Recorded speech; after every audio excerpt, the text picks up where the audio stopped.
সাকিব আল হাসান এখন যেন আরও রহস্যময় চরিত্র। সারা দুনিয়ায় ক্রিকেট খেলে বেড়াচ্ছেন, কেবল যেতে পারছেন না নিজের দেশে। যে জার্সিটা গায়ে একের পর এক ইতিহাস গড়েছেন, হয়েছেন একটা দেশের ক্রিকেট কাঠামোর মহিরুহ, সেই তিনি এখন কোথায় আছেন, কেমন আছেন তার কোনো ঠিক ঠিকানাই নেই। তবে সতীর্থদের খবর রাখেন নখদর্পণে। এই যেমন মুশফিকুর রহিম খেললেন ১০০তম টেস্ট। হয়তো সাকিব তখন নতুন কোনো এক দেশের বিমানে চড়ে বসেছেন, যাত্রা করছেন অজানায়, তবে ঠিকই নিজের সোশ্যাল হ্যান্ডেলে করেছেন স্মৃতিচারণ। মুশির লর্ডসে প্রথম টেস্ট, বিকেএসপির স্মৃতি, তার ক্যাপ্টেন্সিতে খেলা ২২ গজে পার্টনারশিপ, সব স্মৃতি যেন হুড়মুড় করে এসে হাজির হয়েছে সাকিবের স্মৃতিপটে।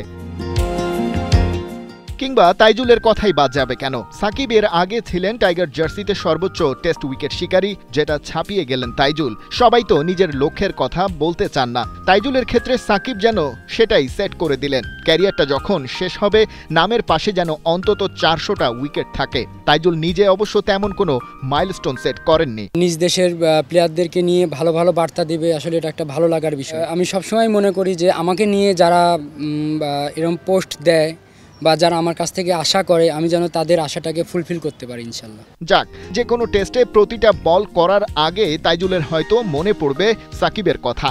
হয়তো চাইবেন সত্যিই ৪০০ বা তারও বেশি উইকেট শিকার করে তবেই ক্যারিয়ারের ইতি টানতে। হয়তো সেদিন বলতে চাইবেন, দেখলে তো পরোক্ষভাবে যে টার্গেটটা দিয়েছিলে সেটা কিন্তু টপকে গেলাম। সাকিব ভাই এখান থেকে বলতে পারে যে আমাদের যতগুলো টেস্ট হয় পার ইয়ার, বা আপনি ২-৩ বছরে কতগুলো টেস্ট হতে পারে, বা ৫ বছরে কতগুলো টেস্ট হতে পারে, ওরকম একটা অনুমানিক বলে হয়তো বা আমাকে একটা জায়গা দিছে যে হয়তো বা ৪০০টার কাছে আমি যাইতে পারি। তাইজুল মিস্টার ৭৫ এর হাইয়েস্ট উইকেটের রেকর্ডটা ছাড়িয়ে গেছেন। তারও বিশ্বাস আছে পরের জেনারেশনের ওপর।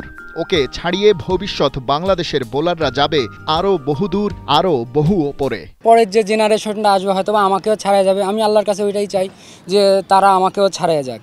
বিকজ আপনি যখন একজন আরেকজনকে ছাড়াবে, আসলে তখন আপনি বুঝবেন যে ক্রিকেটের ডেভেলপটা হচ্ছে অ্যাজ এ কান্ট্রি হিসেবে। মুরাদ ও যখনই বোলিংয়ে আসছে একটা পার্টনারশিপ দেওয়ার চেষ্টা করছে, এবং অ্যাজ এ ফার্স্ট টেস্ট বা সেকেন্ড টেস্ট হিসেবে কখনো বোঝাই যায় নাই যে ও নতুন খেলতেছে। যদি ধরি আপনার আরও ৫-৬ বছরের ক্যারিয়ার আছে টেস্ট ক্রিকেটে, যদি শেষের দিকে হলেও কখনো সাকিব আল হাসানকে বাংলাদেশের স্পিন বোলিং কোচ হিসেবে পান, ওইটা কতটুকু রোমাঞ্চিত লাগবে আপনার কাছে?